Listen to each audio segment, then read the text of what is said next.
Good morning, good evening, or good afternoon, depending on where and when you're watching this broadcast. I'm Thomas Fessler, my friends, and this is Disclosure Tonight. Happy Friday, November 1st, 2024. Wow, we actually made it through October as we all come together as a community, my friends, to talk about those things we call UFOs. Welcome, everybody, to the Friday night edition of Disclosure Tonight. Hopefully we'll have a good one. Yeah, we've got an interesting topic today, and we'll get to it as soon as we can go ahead and welcome in our audience tonight. On that note, let me go ahead and find out who's there. Where is my sound effects? And let's go ahead and spark up those drums and welcome in our patient audience. Who the heck we have out there? Would you look at that? Would you look at that at the top of the list? Let's bring in an anonymous Rex. Brian Pemble's here along with Corporal Abe 3, 11B. Destiny Rocks is here along with Eli McGinnis. Eric Roth and the Grooves just pulled up along with Frank Einstein. J-Cat is here along with Kathy. Kelly Broughton with piercing blue eyes. Good to see you, Kelly. King Bull's here along with Liliana Tuna, Paul Damon, Peggy, and her South Florida friends. Rachel Osborne's here along with Reality Check VIP, also known as Hollywood. Rollins is around. Keep it rolling, my friend. Shelly Montgomery, the Shelly Montgomery. She is in the chat and she's in the back.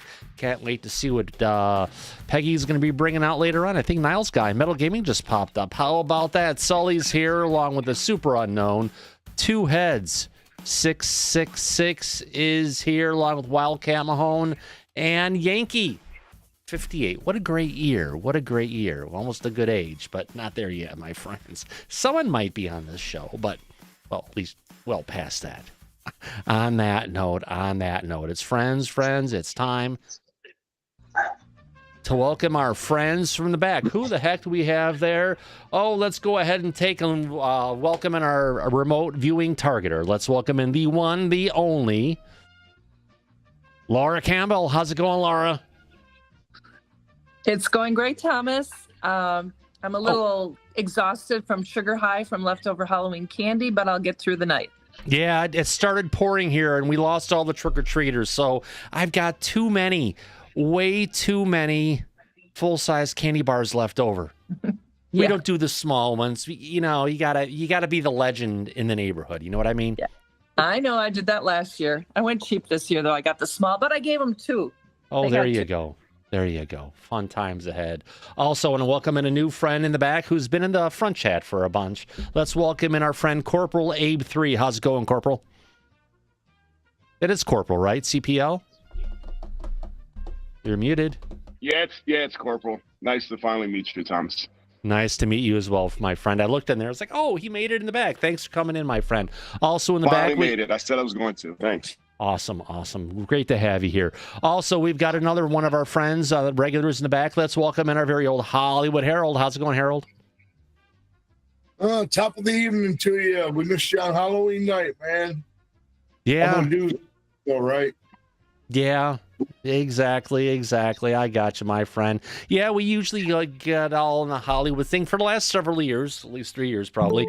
We've actually had it to where we broadcast on Halloween. So I do the whole makeup up face kind of a thing, having a fun time with my apps here. But we didn't do it this year. I had, we weren't on Halloween. I actually got to have a fun evening off, like I won't next year, but let's have a fun time anyway.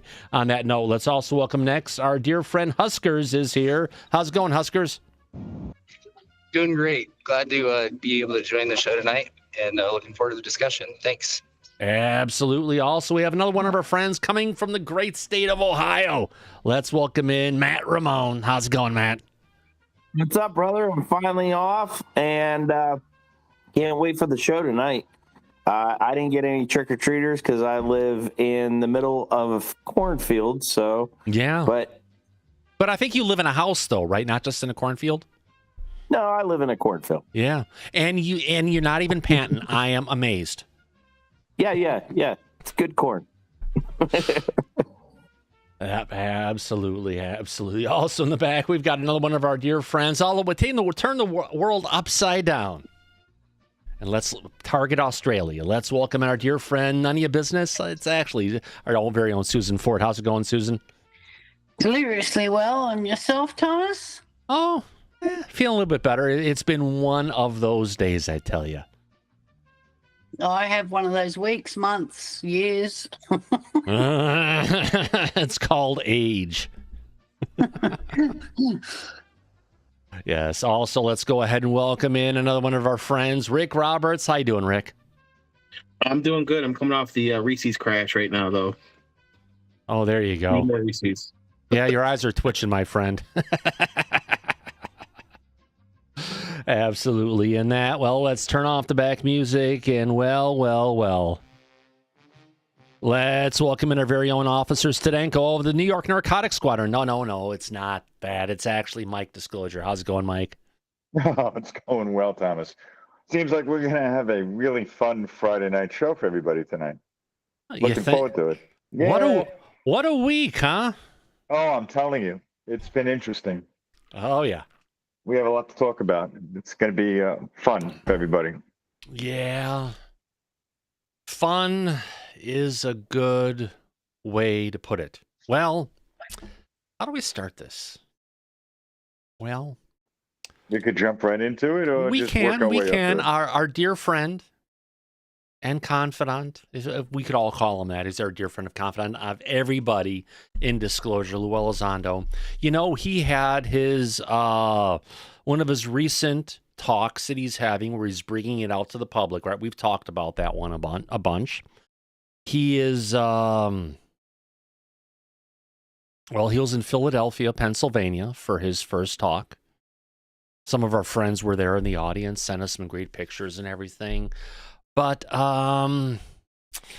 where do I start? It's not really a chandelier as much as it is a light fixture. Well, Lue Elizondo had reported that pilots in Romania had seen, and they are still seeing, I believe that's how the story goes, Mike, a UAP in over the city. And he had a color changed version, I believe, of the same picture I want to go ahead and bring up now. Well, hang on one second. We have a super chat from Wildcat Mahone. Oh, wow. Very nice. Thank you, Wildcat. Yeah, starting off the super chats tonight as we're getting into this top story of the day. Yes, Wildcat Mahone just threw a super chat at us. Holy cow. Yes, $20. Thank you very much, Wildcat Mahone. Remember, every buck that comes into Disclosure tonight, in this case, 20 of them, go into the production fund of Disclosure tonight. I am so humbled and thankful for Wildcat Mahone to start off the donations for the month of November. Here we go, folks. Thank you very much. Great way to start off. Would you look at that? Would you look at that? I would say, would you look at that? But no. Would you look at this? It's interesting, to say the least. Well, the problem is, Mike, this isn't a picture of a UFO over a city in Romania, is it? No. Why don't you point that to our audience, as you are very well to do? You have a lot of experience with photography and video. Why don't you explain some of the things that you would notice when you would first look at something like this? Oh, not the light. Oh, well, it just doesn't look right. What can you say? Does it look like any of the, first of all, does it look like any other UFOs we've seen anywhere around the world? No. Not even in a movie. Secondly, this is over a major city in Romania, right? Right. And this thing is effing huge. It's really big. Yeah, ridiculously so. Now, if this is something that had been seen over Romania, it just wouldn't have been a picture. There would not have just been one picture taken of it from a hotel with the reflection of the light fixture. It's called Pepper's Ghost. You've been to Disneyland before or Disney World before, Mike? Yes, plenty of times. You know, in the Haunted Mansion where that shows you the hitchhiker ghosts are in the mirror, in the car with you, in the little in a little vehicle that you're riding around in, or you see they're doing the seance and you have the woman's head who's talking inside the crystal ball. Yes. That's an old trick called Pepper's Ghost. And it works, though. It's very well done. It works. It can be very convincing to some. But you just have to go ahead and take a look and say, okay, if there is something truly this big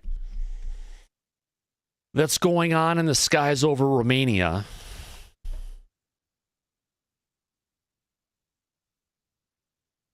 a lot of people would have seen it. And this is something we would have had a lot of pictures, right? There would be a news crew down there filming it live. Well, there would be everybody has cell phones these days, even in Romania. Even in Romania, a lot of people have cell phones. And we would have seen this pop up in a bunch of places, not just in a, let's get back into here, Thomas. Guest, no, wrong one. Desk chat, not just on that one. Let me bring up the next picture here of not the swirling one. I believe this is a shot of the slide from Lue, showing the overall item itself. And for some reason, they did some things to the overall image to turn the sky green. In the original photo, apparently it looks like the sky was not green when that was taken. But our biggest concern isn't that this, how do you put it? To err is human. Meaning that humans, no one's perfect. Humans make mistakes, right? All the time. They do. But it wasn't just potentially calling out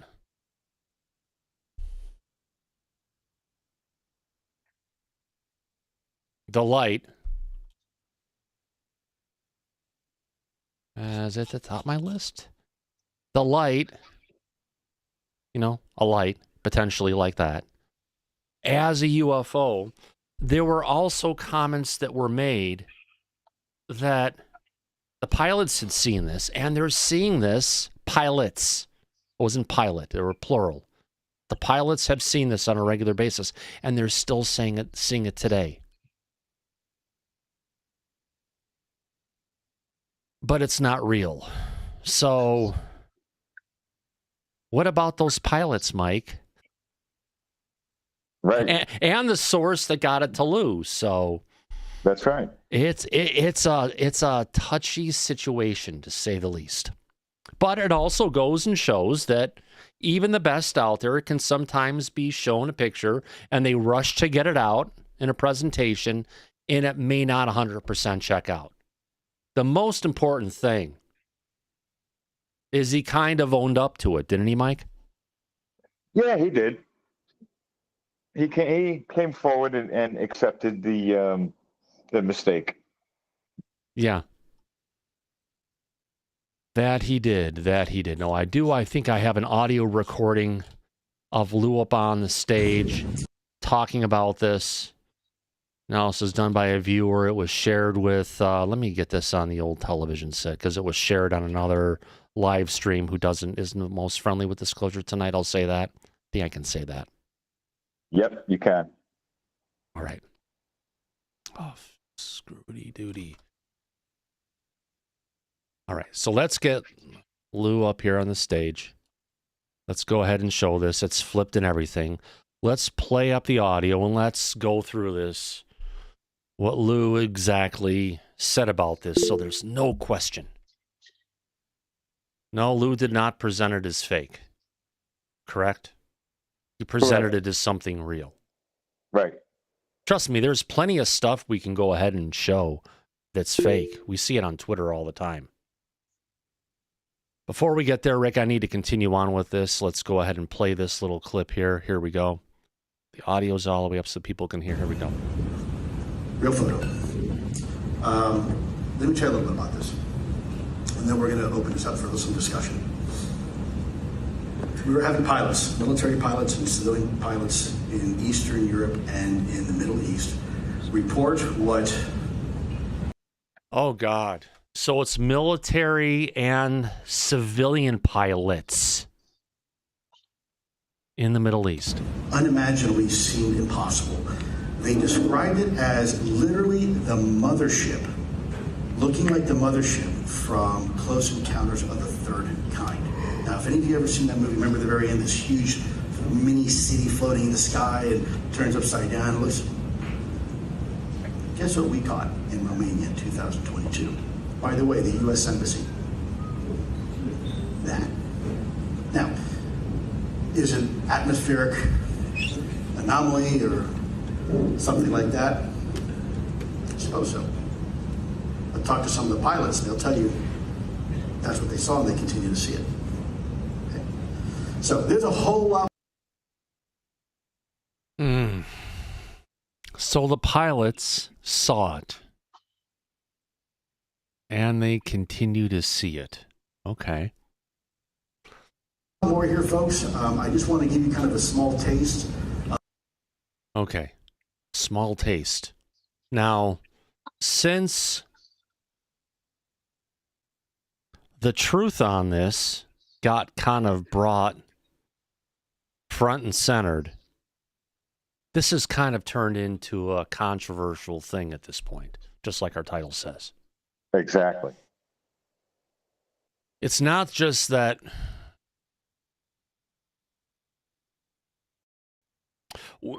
well, let's just call it out. Data got misrepresented to Lue. Right. He took it, he ran with it.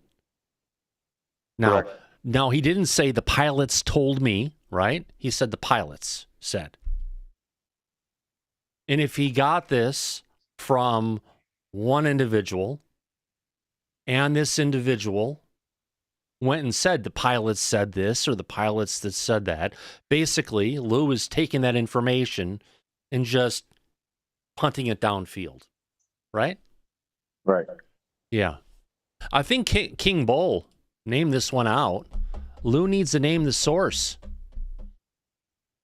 He won't do that. No, he won't. Never. Yeah. I don't have the rest of it, Kelly. I only have that one little piece. He brought it up for a little bit. He talked about it. And the trolls from a long time ago are back. And they are just everybody. Jeremy McGowan. Oh, they're all piling on the bandwagon. Steve Camion, all the regulars are just piling on this one to go ahead and call Lue a disinformation agent. Well, I make mistakes. Hey, in the recent interview,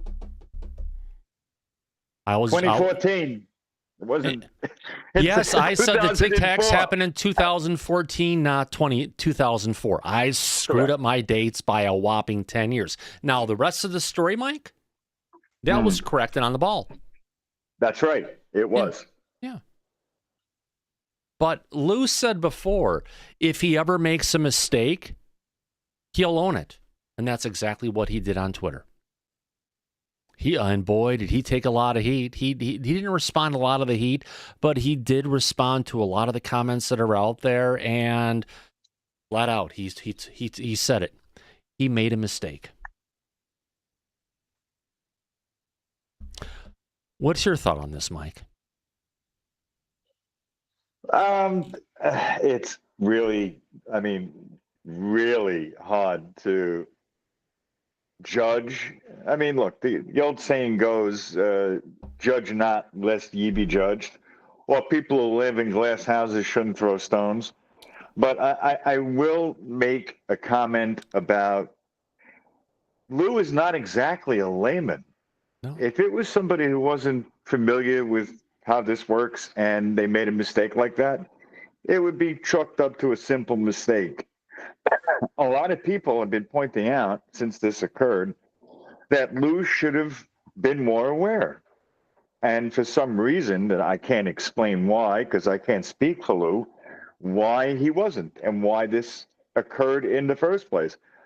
Could have been oversight, could have been bad information, could have been trust of somebody he knew very well and trusted that betrayed that trust. It could be a lot of explanations for this. Yeah. But people have been pointing out that it was probably something for somebody with his background to not have had it happen in the first place. But I don't think he's charging $98 a seat for all the tickets. Aren't some tickets like Bargain Basement at like $25 or $35? It's not that bad for some of the tickets. Yeah, some of the cheap seats are like $50 around there. Yeah, it's not so bad. No, it could be worse. You go to buy a concert ticket, for it could be people hundreds. who have listened to Lue Elizondo, right, for years on podcasts and everything, this gets you a chance to actually see him in person. Yes, it does. And it gets you a chance to go ahead and follow the yellow brick road. Follow Yellow Brick Road. Go ahead. Oh my! Inside joke. Inside baseball. Moving on. No, I know. Where is it at? Oh, is it over here? There you go. Follow the yellow brick road. Follow the yellow brick road. Follow the yellow brick road. Yeah, follow Yellow Brick Road, Mike. Oh, yes. Amarillo. Gato Amarillo. Yeah, yellow. Yellow is the word. Yeah. It's one of those things, but you know what? He owned up to it. Yes, sir, he did. He's been trying to go ahead and bring out the truth for the longest time. And along that line, someone made a mistake. That's all right. And it's not paying for the info, Jan. It's paying for the privilege to go ahead and see Lou give a talk in person. It's no different than listening to your favorite musician, whoever that might be, on the radio, right? Right. And then having a chance to go ahead and hear that concert in person. Well, look, Taylor Swift tickets can cost thousands of dollars. And what are you going to hear or get when you get there? Probably the same content that you could hear on your radio for free. But people pay it. Well, They it's wanna not be the there. info. It's about the performance. It's about going and seeing him up on stage 20, 30, 50, 100 feet away, hearing him talk, being able to go ahead and ask a question, and then when the whole thing's over, being able to go ahead and wait in line with everybody else and go ahead and have him sign your book with a real signature and actually something written to you. Not just a signed sticker put in a book and saying it's with an official letter of officiality. No, this is actually your book getting signed by Lou. And he'll talk with you. You can get your pictures taken with him. I've seen tons of people on YouTube who are out there. You know what? You want to go ahead and get William Shatner's signature, guess what? Oh, he'll charge. He'll charge you for it, and you'll wait in line, and guess what? All you're going to get is that signature. Right.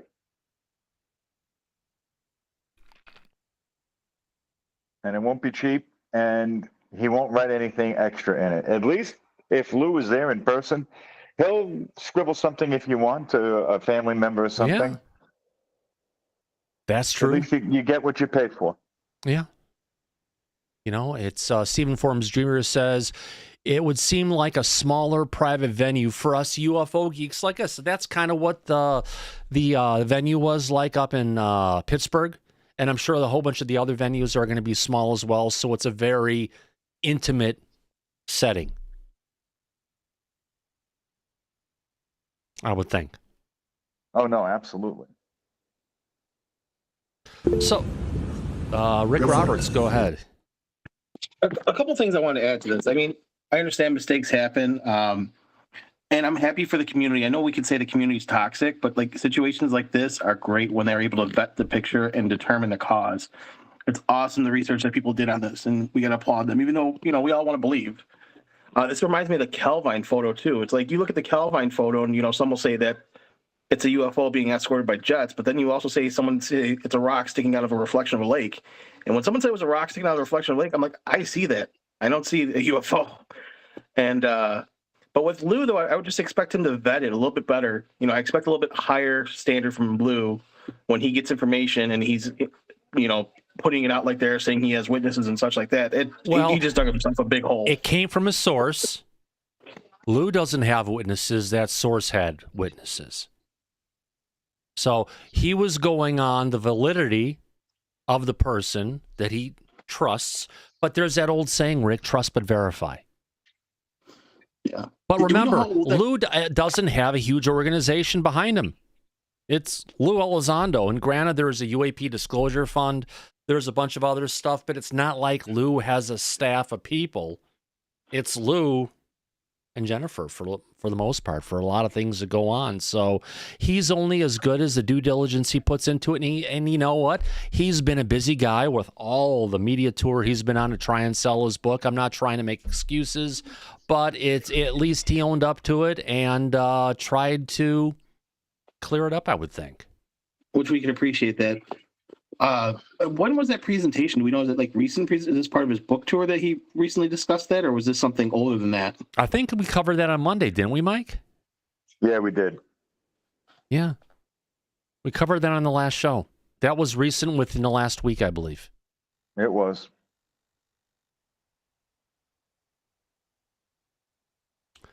So it's just one of those things we have to take a look at, and Mike, and understand what we're dealing with. And while we're keeping the subject, I think we've kind of covered this. We've beaten this dead horse. As has everybody else so far since it came out. Yeah. So we could move on to the next content, the next story. Oh, yeah. Well, Lue had another interview that he popped on, and two little pieces we want to go ahead and play from this piece. The first one, Lue is actually bringing up, got asked a question about abduction, which is a topic that Lue kind of stays away from for the most part, doesn't he, Mike? Oh, of course he does. Yeah. But Because this it's is gonna be hard to good figure clips. out what's real and what belongs in the cereal aisle between the Fruit Loops and Lucky Charms, what belongs in the bulk food section between the dried fruits and nuts, and what belongs over in clearly he's a little shy on what belongs in the butcher stand, if you know what I mean. Exactly. Yeah. All right. So let's bring this up here. Not that I am against people who have gone through things, potentially, have latent memories that are suppressed, have memories that are there that you can never get rid of terror that come back and hit you every so often. Oh, yeah. Oh, yeah. It's something that is real for a lot of people, whether they like it or not. On that note, let's go ahead and bring up what Lue Elizondo is talking about broaching the subject on experiencers. Let's see where this goes. Here we go. As far as the abductions, you know, I don't know what to tell you because I've never been abducted. I've had some people that swear by it, but you know, you can't have a conversation about abduction and then say, "Oh, they're here for peaceful reasons." It doesn't work that way. Do you believe them, the people that swear by it? I believe that they are being truthful. That experience they feel is real.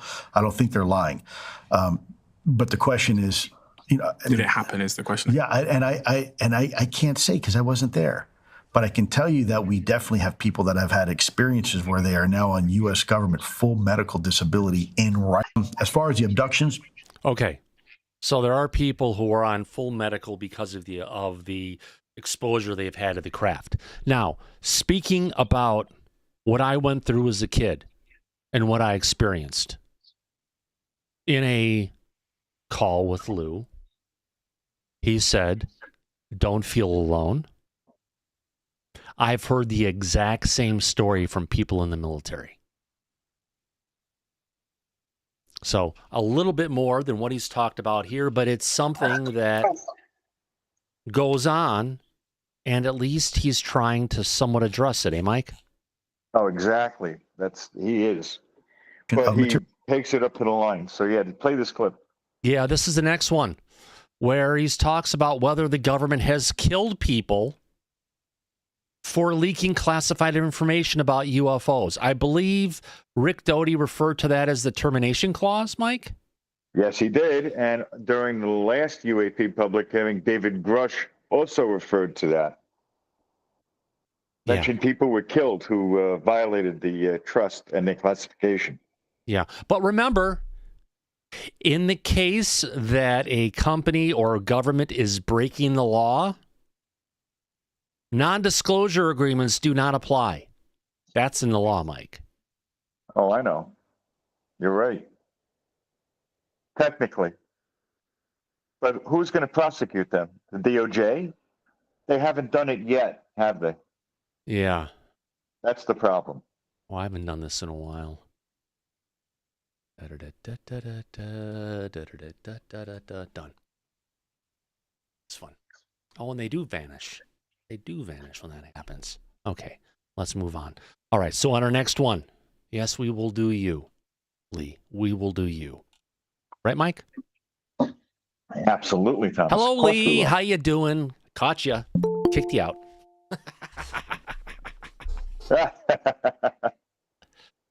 Oh, you better believe it. That you do you thing is something Lee has said in the past in text messages. All the time. Yeah. He doesn't think we'll pick that up, does he? All right. Let's go ahead and play this clip of someone who's a bit more credible than LM was. Probably ever wasn't. That's true. Probably ever wasn't. Let's move on. Here we go. The government is in possession of material, exotic material that doesn't look like it's made by us. Has there ever been anyone sent to jail because they've spoken about this subject matter? Worse. And that story has yet to be told. Yes, there are people who have had faced extreme disciplinary actions and potentially worse. The death penalty? Well, potentially worse if they have, and that's happened, Mike. That's not a matter of national security not bringing that forward. That kind of shit should be brought forward right now. It should. You're right, Thomas. I agree. Yeah. Without question. See? I'm not going to elaborate right now because there's some things happening to try to. This is why Congress is working hard for whistleblower protections, because we want people to feel safe to come out and have a conversation. And right now they don't feel overly safe. They've seen some of the tactics and techniques that were applied to try to keep people quiet in the past. Let me say this in general terms. People say, oh, well, the government would never kill anybody to protect a secret. Try going to Area 51 and look at the signs on that chain link fence where it says lethal force authorized. You cross that fence and they can kill you dead. Okay? So the government can, under certain extreme cases, under certain extreme situations and conditions, they can do whatever they need to do to protect national security, and they will. Which department is that? I cannot go into that conversation, unfortunately. Because people think of it as maybe the CIA or something, but I can't elaborate, unfortunately. You got to wonder why. Is there a special department of termination that he can't talk about, Mike, or expiration and termination? Oh my God, that's exactly what it sounded like, didn't it? Yeah. Oh, I can't discuss it. Oh, I don't ask me about it. Like you just mentioned it. Yeah, no, it's I can't get it. I can't. Next question, I pass. It's really strange because I've never heard him refer to anything or mention it like that before. Yeah. But we've heard about this from we've heard it from Grush, we've heard it from Rick, we've heard it from Lou in the past, and others. Yes, we have. So it's something that people are truly worried and concerned about. Who was it? Even James Lukatsky said, I ain't going to tell the truth. They pull me up in Congress. I'm going to say I don't know anything.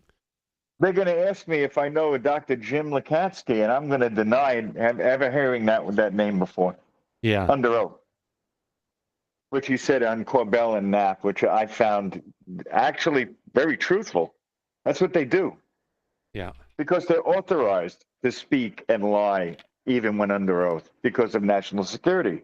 Right. You could thank the 1947 National Security Act for that. Yeah, back in 1947, I've brought this up. It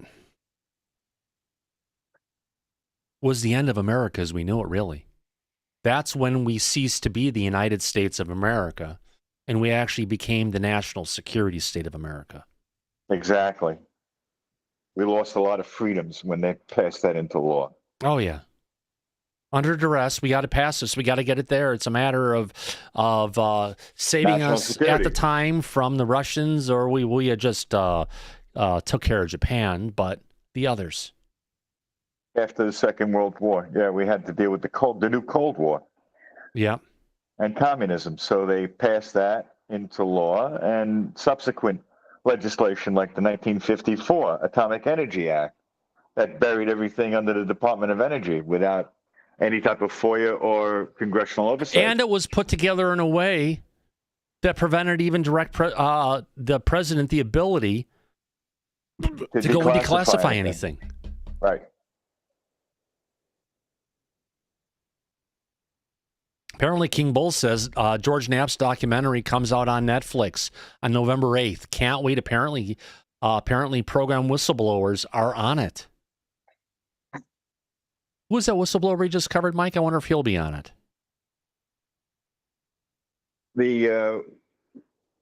What, on the show? Yeah, we covered a new whistleblower last Friday, I think. Oh, you're talking about Linville Logan? Yeah, Logan, exactly. Guy from the United Kingdom initially came to the United States, was in part of the UAPTF back in the day. Right. That's the one, yeah. But no, I don't believe he's going to be in George Knapp's new documentary. Okay. That's coming out. Yeah. Good guess, though. Yeah. Well, my money would be on him for a lot of good reasons. Well, look, we covered on the show that he's going to be coming out in James Fox's new documentary, The Program, whenever James decides to put it out there and release it. So he's already in one documentary. He's not going to be in a second one. Yeah. I got you on that one. Yeah. Well, moving on with everything disclosure. You can't get too far in disclosure, Mike, without running into Jeremy Corbell, can we? No, we certainly cannot. Good old Jeremy. Oh, he tries. He is the modern day UFO version of P.T. Barnum. Yeah. Am I right? You're absolutely right. He's a promoter first and foremost. Yeah, he's a director. He's a producer. He's a pitch guy. He's a promotion guy. He's going to say whatever he can do to get people excited and interested so they can come and pay their buck to go ahead and see the bearded woman. He's good at marketing because for his day job to pay his paychecks, pay his bills, he's in real estate. So he's in sales, so he knows how to market. Yeah. Oh, and by the way, we did have 2 more super chats came in. I missed Eric Roth and the Gurus for Australian, $14.99 as it piles in. And Fat Frank, all the way from Sweden. Nobody's Pobody's nerfect. There you go for 65 Swedish kroners. How about that? That's one thing dealing with disclosure tonight, Mike. We have viewers from all over the world, so I'm gotten used to what the currencies are. That's right. Yeah. No, you're right. We have a large international audience. And even on Saturdays, which is the audience, which that's the episode for them, but they come on our regular ones as well from everywhere around the world. Susan's from Australia. We have people from Sweden. We have people from Germany. Ollie's from Sweden, although Ollie is generally a name from the United Kingdom, like promoters from United Kingdom. And Avi M is from India. Yeah. Oh, absolutely. We even used to have Glenn from New Zealand until he flaked out. Right. Turned into his own troll. Kind of looked like one, too. More like a hobbit, I would think. Yeah. Sorry, Glenn. That's okay. What's our next piece? Our next piece getting into this is, Jeremy Corbell. We were just talking about him. Let's go ahead and get him. Oh, not that one. Full. Oh, wait. How did I screw that one up? Oh, that's okay. Don't worry about it. Document. Here we go. Now it's perfect. Let's get to this one. Let's just play this video. Let's have a good one and enjoy it. Let's see what Jeremy Corbell has. You know what? This is a 3-minute clip. I want to get this together here really quick. Full. Oh, we just lift it up like that. Bring it down. Almost there. I'll be able to play it. Full screen for our audience. Our audience likes full screen videos, Mike. Have you noticed that? I did. Yeah. Yeah. They're picky. Almost as watching our future president driving around in a garbage truck. Oh, that talk about the best marketing. The best marketing to turn something negative into a positive. Amazing work.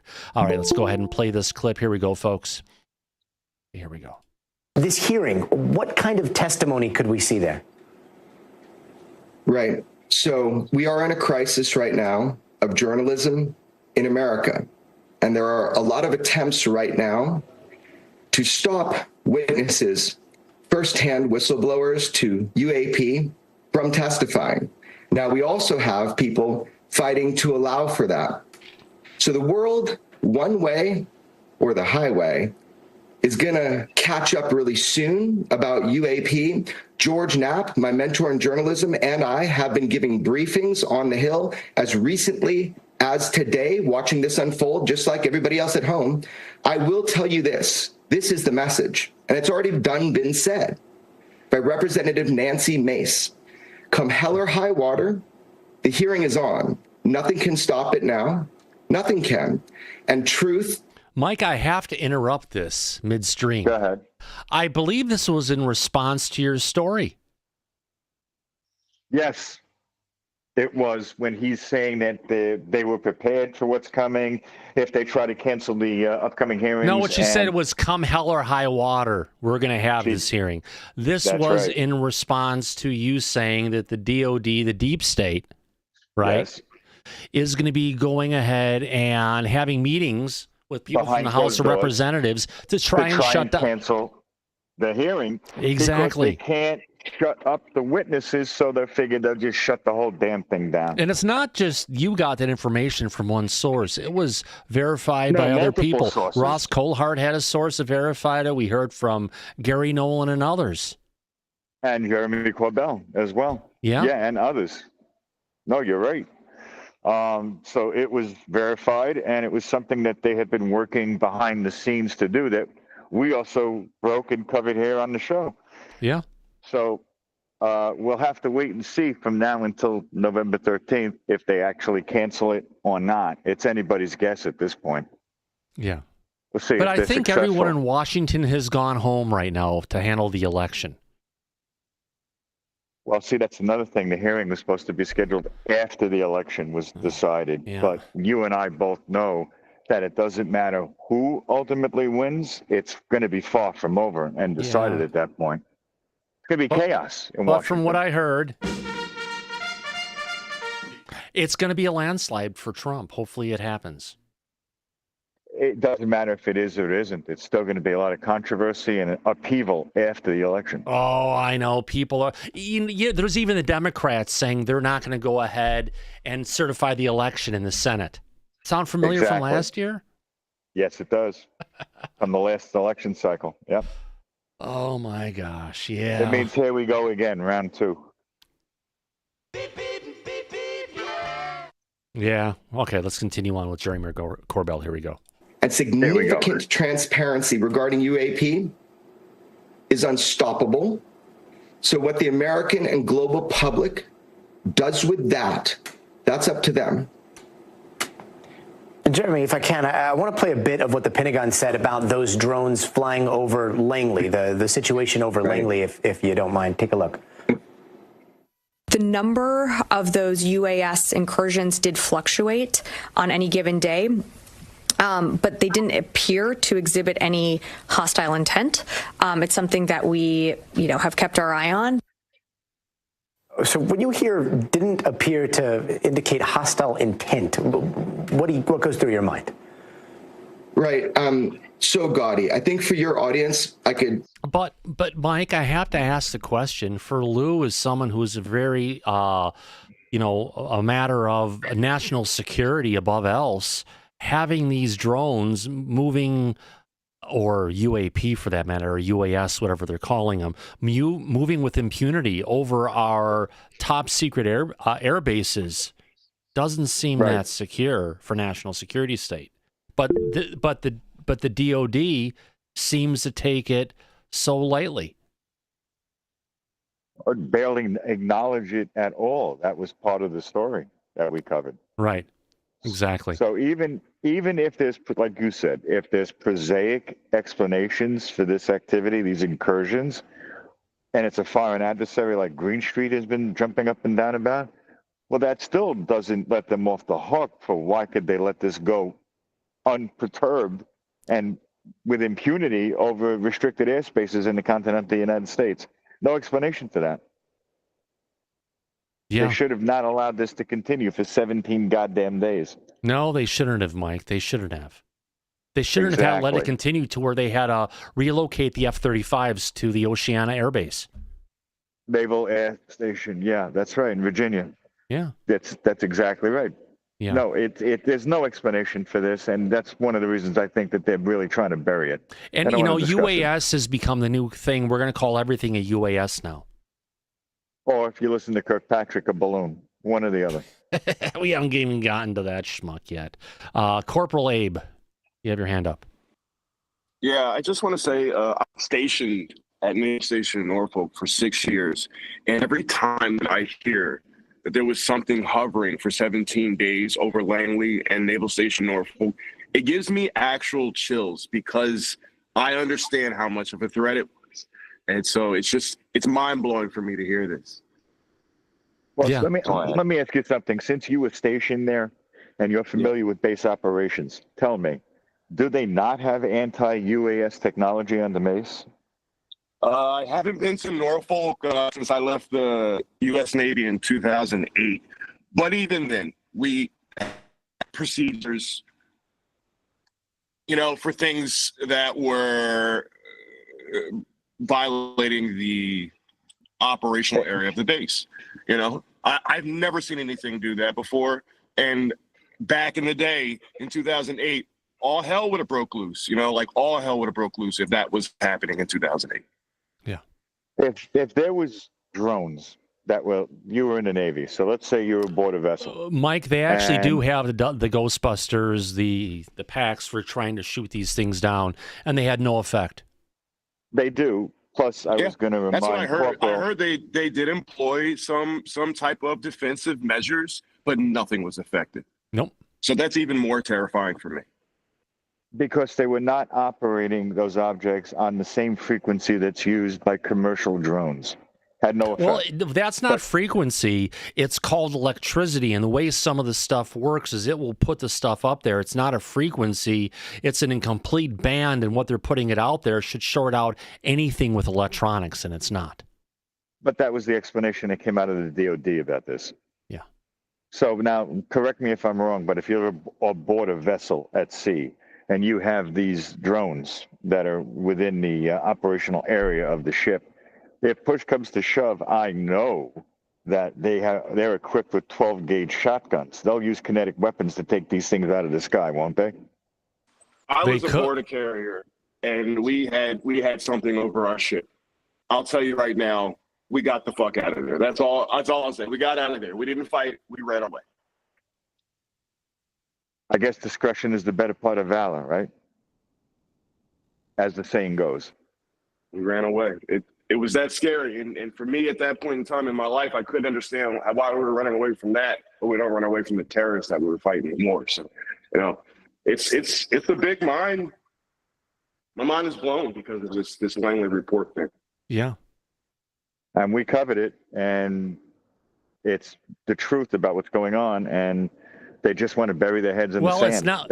We covered it, but the matter of the fact is the government is not putting out the truth.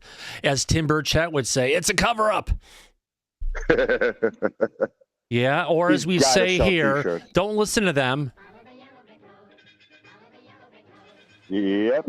We have these force protection levels alpha from Delta. And this situation is the max, in my level to explain it. This is a Delta situation. Yeah. Right. Oh, that goes without saying. Yeah. Well, we'll have to catch up. I don't understand why it's not a bigger, larger topic in the global community or the American public and the media. It just seems like you said it seems like it's just getting thrown to the wayside. It should be a bigger story, but if you have to look at the media in the United States and worldwide, it's controlled by corrupt governments. No, I agree with you. How can that White House public affairs lady say, "Oh, it wasn't a big deal. It wasn't even a threat"? That's not the perfect way to describe what that was. Anything over a military base is a threat, especially if it's not yours. Oh, absolutely. Anyone driving onto a military base in a vehicle will be arrested. Well, according to Lou, shot. Depending on the Well, restriction arrested level. or shot if they want to just Yeah, drive through. depending If on they the want to drive situation, through the you could be front shot. gate and just drive around the base and take pictures of stuff, they can't do that, can they, Corporal? No, not at all. You can Yeah. get shot. You can die just for messing around that way. Yeah. I have been a part of base security, and I was in the Navy first, and then I switched to the Army. But yeah, in both branches, we don't mess around with base security at all. It doesn't matter if you're flying, walking, or driving. You can't come on. Exactly. And correct me if I'm wrong again, but if they go to a Delta alert, doesn't that mean it's perceived as some sort of a threat? Yeah, we're supposed to be armed and locked and loaded with some very heavy stuff, and it's no joke. And it takes a while. We have to launch investigations. Back in the days when we were at actual ThreatCon Delta, this was for like threats that we were getting from like ISIS and Al Qaeda inside America. So we were literally locking down, putting up concrete barriers and standing there armed to the teeth. So for something like this to not get that kind of response, I'm shocked. I don't know who's in charge. Well, the key operating in that word that I could see is threat. The word threat is in there. Yeah, is it but not? Mike, we have to take into consideration the United States has never had complete control of the skies over the United States since we were founded. We haven't. UAP have had domain over our skies, over our land, and over our water, and in our water for as long as we've been around. But not foreign adversaries. No. Which is what DOD is trying to claim this might be. Yeah. So that's one hell of a statement to make, that we have potentially foreign adversaries flying with impunity over restricted airspace here in the U.S. Doesn't make a lot of sense. Not to us and not to people in the military themselves. So yeah. it's a very strange response in general. That's all I have to say. It is. If we can get to Laura before we finish off this video. Laura Campbell, go ahead. I'd love to hear your insight. I think you're on mute. I'm sorry. This last remote viewing session was all on UFO craft in the news. And of course, we did the famous Lue shot. And that was the fastest we ever had a remote view. Not ET, it was a doctored photo. Boom. Yeah. I wanted to bring up, we did look at the mysterious drone breach. This was my target image over U.S. base. This was a surprise for me, very much a surprise. Okay. Like espionage, we spy, they spy, but the public does not always know about this. So there's an agreement, kind of like an understanding too, that, yeah, we're going to have some spying going on and they're going to be spying on us. But do we want to tell the public, oh, they would freak out. Oh my God, this country's over our air. What are we going to do? Shoot them down, shoot them down. That's our first thought, right? Not necessarily, because when you shoot something down that is a very large tactical drone, high tech, high distance, that large object coming down, crashing, can cause some damage on the ground. Civilians, people. In other words, it's not just going to drop straight down. It could drift over onto the Joneses' house and kill somebody. It's the same reason that they didn't want to shoot down that big Chinese balloon when it was over populated areas. Granted, they could have done it when it was over North Dakota, South Dakota. Right. Where there was no people. No, they didn't. Right. So what I got, I fully expected some kind of ET craft. I did not get that. Well, I should say my remote viewer did not get that. Now, remember, these craft were like the size of a small car at 2,000 to 3,000 feet, traveling in excess of 100 miles an hour. Huge. The word tactical came up. Tactical came up. Russia came up. And we were shown the image, and I reproduced it because it was on the drawing board. Here's satellites. Here's information coming up back and forth between satellites to the bases and land. Yeah. Here are the drones. The goal was to intercept this conversation. But what they don't know is the bases do not use this to communicate with one another. So it didn't matter that they were there trying to intercept that information. Gotcha. There was more with each other. Why didn't we shoot them down? And then I explained they would have exploded and shot. However, we're not that stupid to just let an enemy in our area and not have some repercussions. So what happened was we captured one or more by snagging it with a sort of grappling hook is the best explanation I can use for it. And they pulled it with one of our military jets. It's like a Harrier, but something that can hover. It's different. So yeah, we got some of theirs, but we did not want to shoot them down. We don't want the public to be like, oh my God, Russia's invading, because we do the same thing with these other countries. There's spying going on. There's high-tech spying.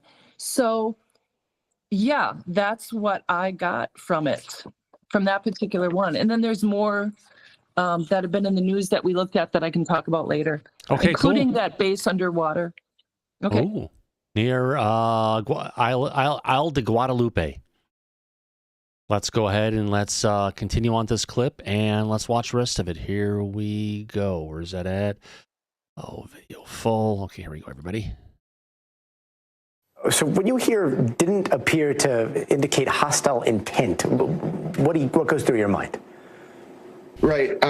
So Gaudy, I think for your audience, I could sit here and I could answer your questions, but I think their questions will be answered soon enough with these hearings, the 13th of November, because they're going to happen. And I'd just like to say to your audience, as a journalist in America, I fear no thing real or fictitious, and I embrace the truth, no matter how challenging that is for people to process.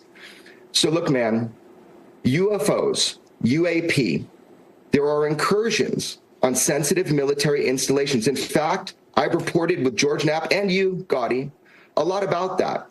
But that is a small, tiny piece of opaque glass in a larger mosaic of what UAP represent or could represent to the American and global public. I do have one message that I want to leave you with today, Gaudy, and this is for every whistleblower, every American patriot who has come to me as an American journalist and who has put trust in me and George Knapp. It's actually from a song by a guy called Livingston. I just learned this song. Here's what it conveys. Do not fear the truth. Fear is just your own shadow on the floor, and don't forget it. So listen, Gaudy, we're going to have a different conversation after and on November 13th, because we are having congressional hearings on UFOs, and the world is going to learn things they didn't know before. And I do hope that you have solid individuals sitting there in that chair. And I think with Representative Nancy Mace at the helm, people that are heroes for this in the UAP caucus are going to make sure of it.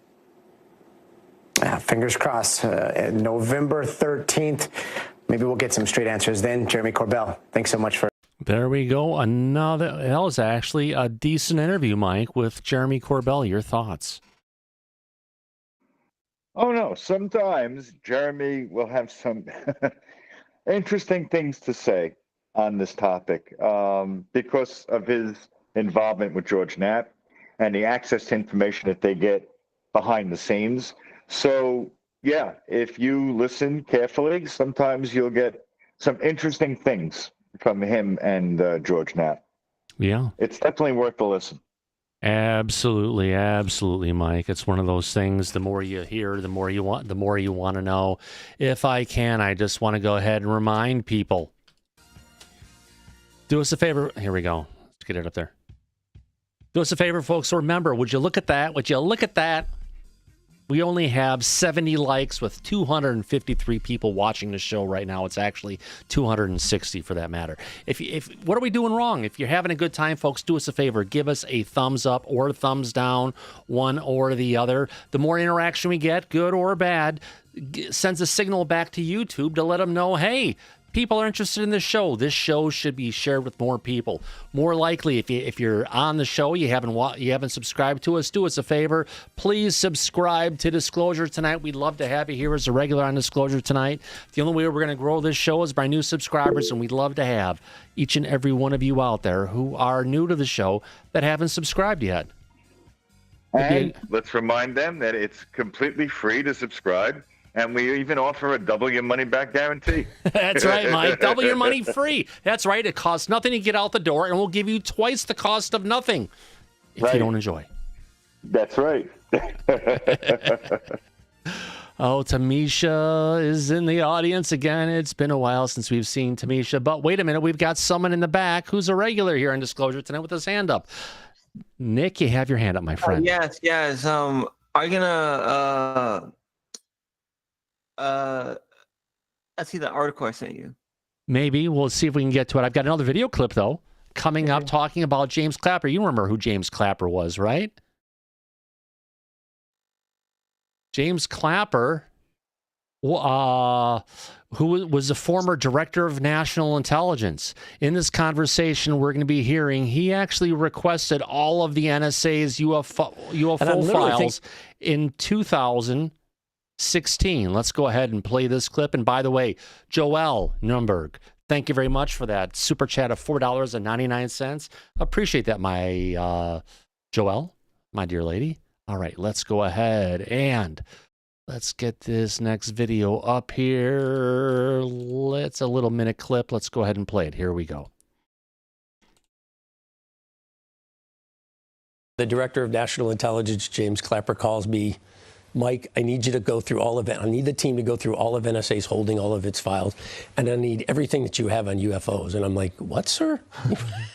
You want me to do a review of our databases on UFOs? And I'm literally thinking to myself, is this some kind of joke? But clearly it's not, which is reflected in the question. For a lot of people, this is, hey, what is going on out there? Look, clearly there are phenomena occurring out there that both are visible and that we can't explain. I don't know what causes them. I don't know what they are. I don't know why. I never saw anything in my experience in the government in 37 years, both as an intelligence professional, but also as a senior military individual. I never saw anything that led me to believe that there was some external, i.e. non-terrestrial actor behind this kind of activity. But the flip side is I couldn't explain yet some of the activity. I just don't know.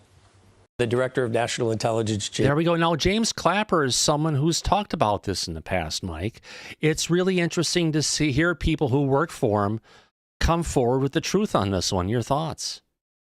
It is very interesting, but we also just received 2 more super chats. I've already covered it, my friend. One from Rick Roberts for $5. Go vote, vote, vote, vote.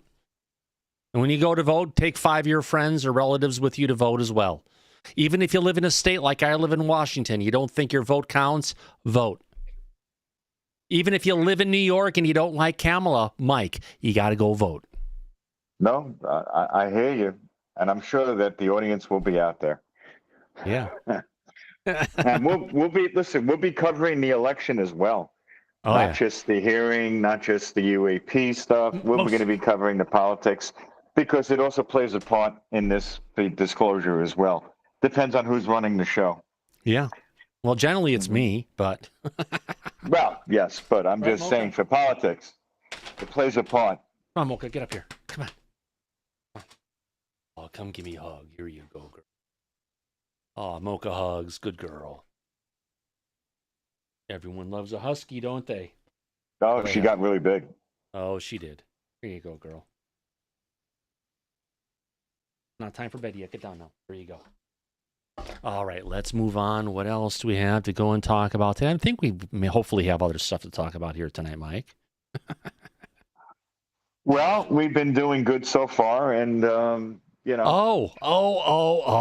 Well, you can't have a good evening unless you talk about Sean Kirkpatrick.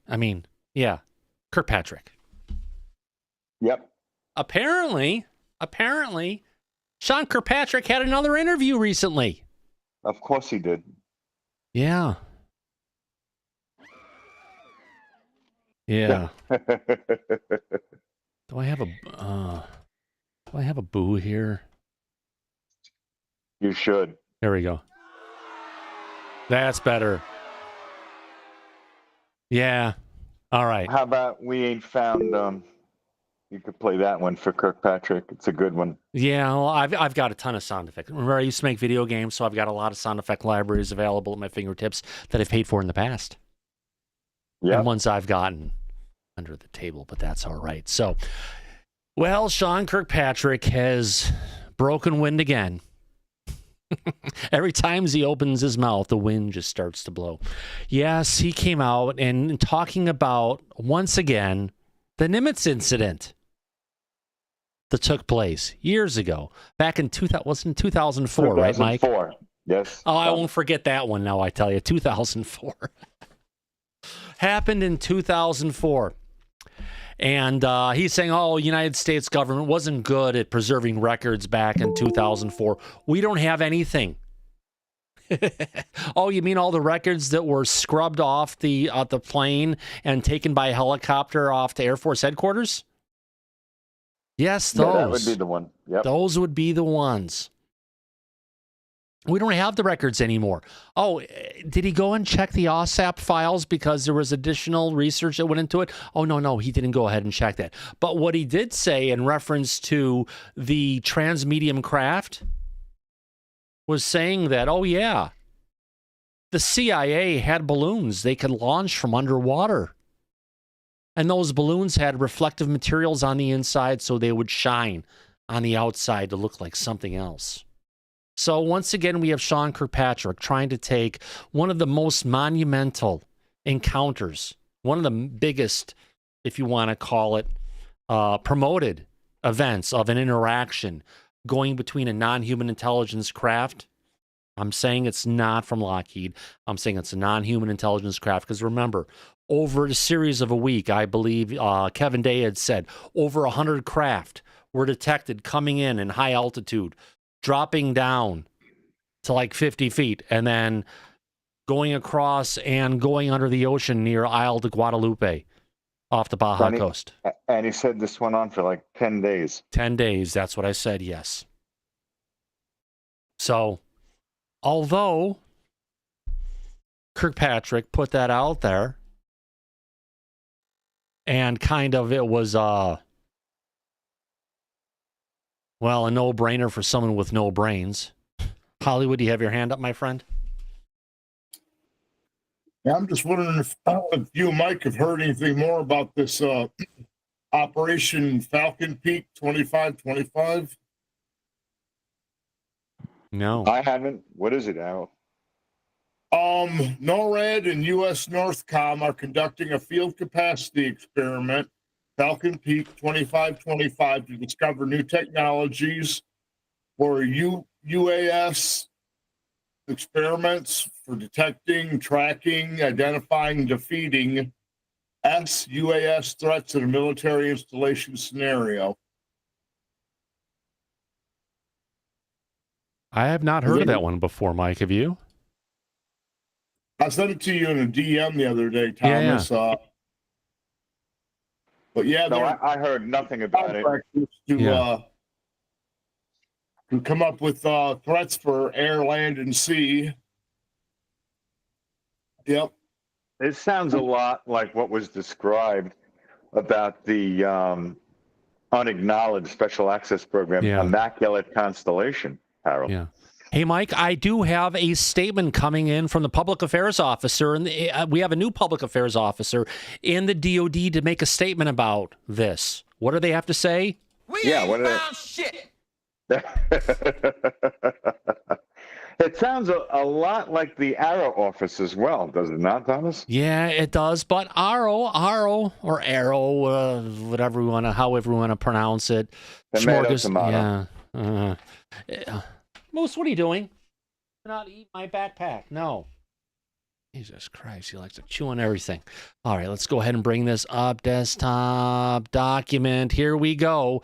Apparently, Arrow, as part of their pamphlet of information they have out there, do have a section where they say they handle UAP object recovery.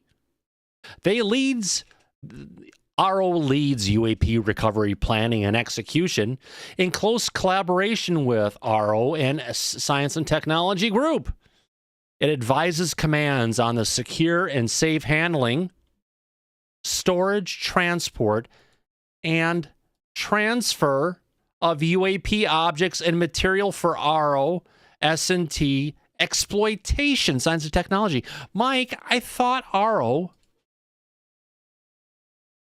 We ain't found shit. They haven't found shit, but this sounds more like they have found shit, and they're ready to handle shit. I believe that the Pentagon had released a plan that they drew up that if they encountered anomalous material, how they would best handle it. And we covered this on the show when that came out. It sounds very similar or the same as that document that had the outline of how to deal with the government's response for anomalous material. But that didn't acknowledge that they in fact encountered any anomalous material. They just had an outline of how to deal with it if they did. Yeah. So I have a feeling this is part of that. That's what it sounds like to me, based on what we covered already. Oh, it definitely sounds that way, Mike. It definitely sounds that way. Someone else who has his hand up right now may be able to go ahead and shed some light on it. Corporal Abe. Yeah, Patrick, it's very frustrating for me with the Kirkpatrick situation because in 2004, I was on an aircraft carrier. I read the incident report. So for Patrick to say that there's nothing behind the Nimitz incident or it didn't happen or we don't have records, it's simply not accurate at all. It's not accurate at all. And as I think it was you, Thomas, that was saying, this happened for multiple days. This was my ontological shock moment, and I'll never forget about it. So I'm extremely frustrated as a veteran with John Kirkpatrick. And I don't understand how he can lie to the American public and the government as somebody who works for the military. If I lie about something that happened in the military, they would send me to Leavenworth. But if you are told to lie and you're told here is the script of what you're supposed to say, right? All right. You are, As someone in the personally was military, ordered- you're going to go ahead and say, yes, sir, absolutely, sir, and follow You're the orders, absolutely right? You're absolutely right. Specifically on the 2004 Nimitz incident, because I read the report and I took the report to my chain of command and asked them, what the hell was this? I was ordered not to talk about it until it was in the news. Yep. You said you read the report, Corporal. Do you remember how large was the report? Wasn't it a couple hundred pages? It happened over multiple days. So each little tiny incident that happened, there was a small section about it and a different report, multiple reports. And then I got told not to even look. My access to where I was reading the reports was restricted. Yeah, I got in trouble. I literally got in trouble on my ship. My chain of command, they were like, you cannot speak about this. You accessed it on board with SIPRNet, right? No, it was in an unclassified safety brief that the entire ship, the entire fleet had access to. I didn't lose access to the safety brief network. I just lost access to, I couldn't find the report anymore after the next day. I couldn't. Story aligns with what we've heard from Kevin Day and others who were on the Nimitz. You were on the Nimitz, correct? No, I was not on 2004. Which one were you on? I was on a different. I was on the Eisenhower, and we were on the East Coast. Gotcha. And there were ships on the East Coast that were reporting the same thing that the Nimitz was seeing. Not my ship, but during the 2004 Nimitz incident, there were ships on our side that were seeing the same thing. So it was really a shocking moment for everybody. Wow. Interesting conversation. Something we'll have to catch up with after the show, my friend. Appreciate you jumping in the back. It's something I've been wanting to talk with you for a while. Hey, I wanted to jump up too, and I finally got the ability. I'm overseas right now in Southeast Asia, so it took me a little bit, but I finally made it here. Thanks for letting me speak, guys. Oh, absolutely. Yes, sir. It was good seeing you. We see you we noticed the comments you make in the front chat all the time. Yeah. So it's nice. I love your channel, and it's always been refreshing because you guys have been talking about a subject and helping to educate the global public, I feel like, and that's something that's really neat. It took me a little time to put it together. Corporal Abe 3. Yeah, it's a video game handle, and it's just followed me around for years. But I just mashed my jobs in the military together, and that's how I came up with it. There you go. Nice. If we could, Syrup, you have your hand up next, my friend. That was completely accident. Sorry about that. Oh, damn. Well, in that case, so we covered Kirkpatrick, right? Yeah. We ain't found shit. It's a balloon with mirrors on it. The same rhetoric from him as always. Yeah. What's next on the agenda? Well, Syrup put his hand. Is that an accident again, Syrup? I think it is. Well, No, I got a question. Sorry, I was driving. I'm trying to put you on my speakerphone. 1 second. hey, Mike has those problems all the time too. I'm used to it. Oh, I do. Yeah.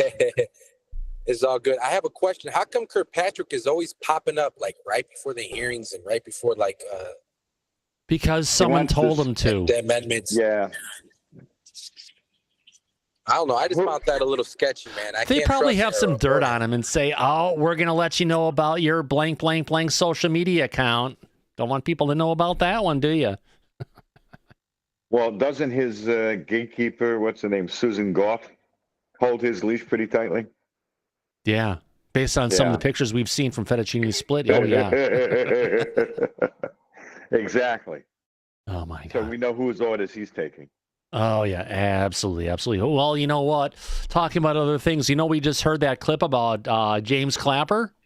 Yes. Hey, we've got a video of James Clapper back from 2021 talking about UFOs. How about that? Let's see what Clapper has to... Serious. Let's turn back the clocks of time to go ahead and view...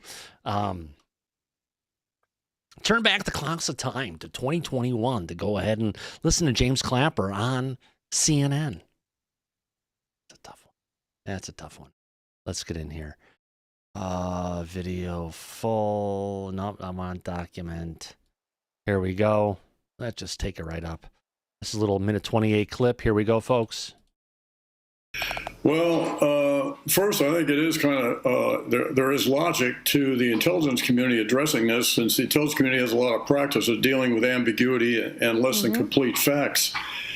And secondly, I think it's really important that Well, if I could comment on this really quick, Mike, it's the intelligence community that has been giving us nothing but ambiguity and no facts. Although they have it. No facts. You're right about that. Yeah.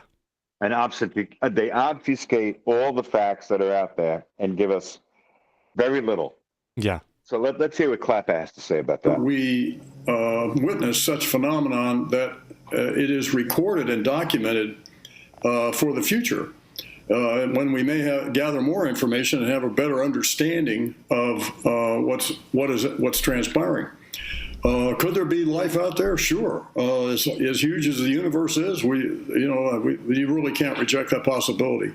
So I think this is a good thing. The transparency, I expect this report will be filled with ambiguity as well. And people, depending on their leanings, will extract what they want out of this report.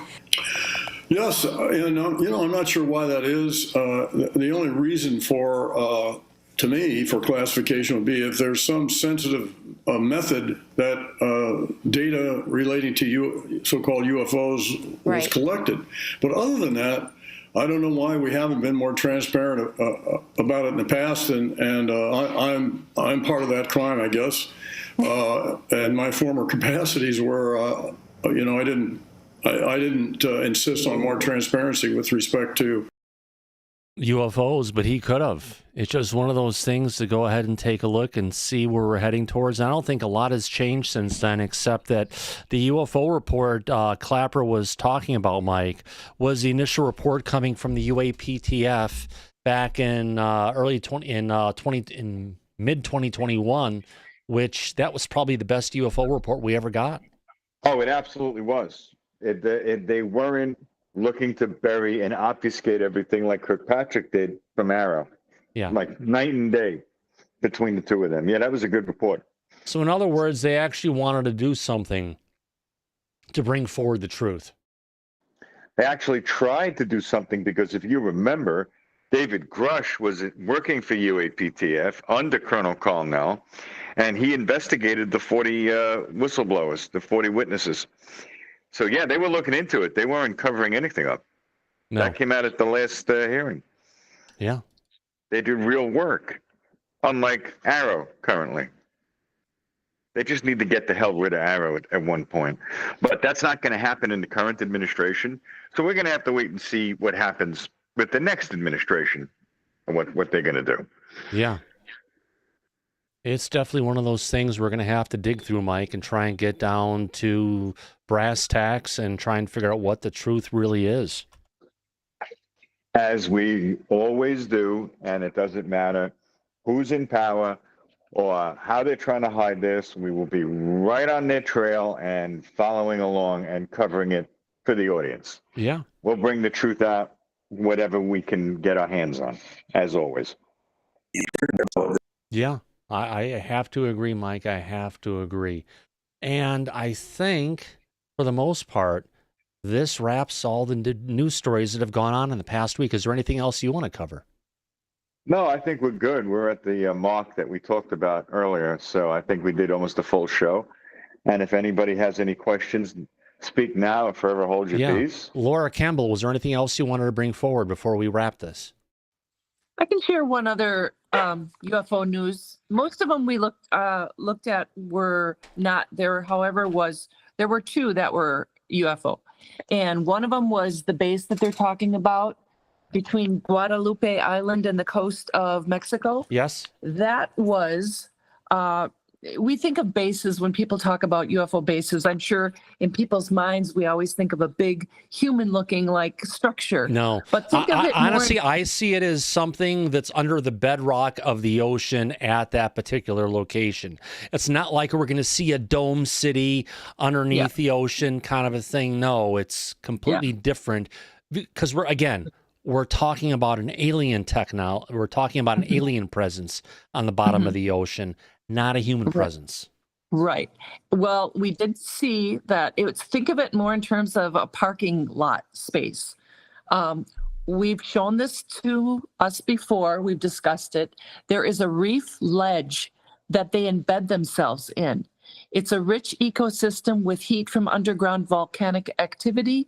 And I had to look this up anyway because the island of Guadalupe was formed from volcanic origin.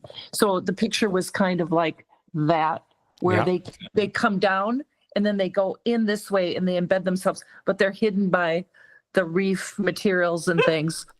So that's what we got there. Cool. Thank you very much. I appreciate that. Would you look at that? We had another super chat just come in last minute, coming in from Eli McGinnis for $1.99. Thank you very much, sir. I greatly appreciate that. All right, let's go ahead on that note. I want to go ahead and do a recap of all the people who have given super chats for tonight's show. Remember, every dollar that comes in Disclosure tonight, it goes back into our production fund. It's a great start to the month, my friends. Thank you very much for everybody for your wonderful support tonight. Who am I talking about in reverse order? Eli McGinnis,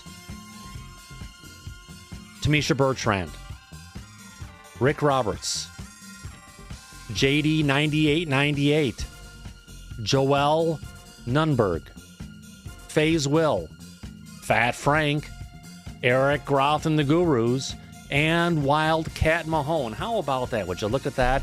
All setting us up for a great show tomorrow at 2 p.m. Pacific, 10 p.m. London Standard Time, or London time, I should go ahead and say at that point. Should be a great one. On that note, I also want to go ahead and thank, I'll keep it going, the people who have been part of the chat tonight, because remember, folks, the chat is where it's at. Who's been out there? Billy Bob Lazar, Country Carpenter, Corporal Abe, Eli McGinnis, Ian Watts, Official, Jake's been here along with J-Cat, Kelly Broughton, those piercing blue eyes. King Bull's been here along with Lasso, Mr. Catfish 2100, Yerp. FaZe Will's been around along with Shelly Montgomery, Stargazer 46 and 2, Stephen Forbes Jr., Tamisha Bertrand, Two Heads 666, and Yankee 58. But it's not just about the people who have been part of the chat and thrown super chats. Sometimes it's about the people in the back, like Laura Campbell. Thanks for stopping in today and being part of the conversation, Laura. It's always my pleasure, Thomas. Good night, everyone. Good night. Thanks for coming in. Also, Corporal Abe, thanks for the questions and the comments tonight. Always a pleasure. I'll stop in again. Absolutely. Hollywood Herald, thanks for coming out tonight. Not a problem, Thomas. I'm going to be looking into that Falcons Peak 2525 here after the show and stuff. I'll show you some more stuff on it. Absolutely. Rick Roberts, thanks for the question tonight. Thanks. And I think, Syrup, you asked a question, didn't you? Maybe not. Yeah, kind of.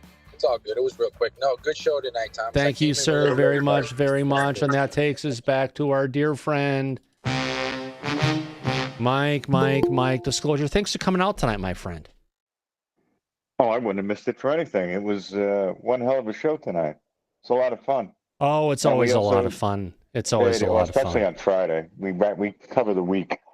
Shelley Montgomery gave us a super chat. Oh, she did? She did? Well, where's she at? Oh, there she is. Shelley Montgomery, have a fabulous tomorrow, everyone.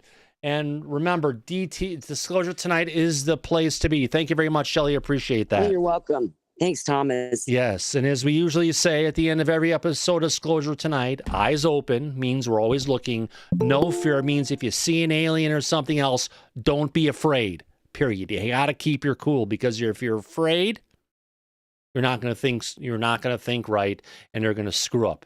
And be safe, everyone. We'll catch you on the flip side. Good night, everybody, and remember, go back to Party City where you belong. Absolutely. We'll catch you soon. See you tomorrow, everybody. Take care.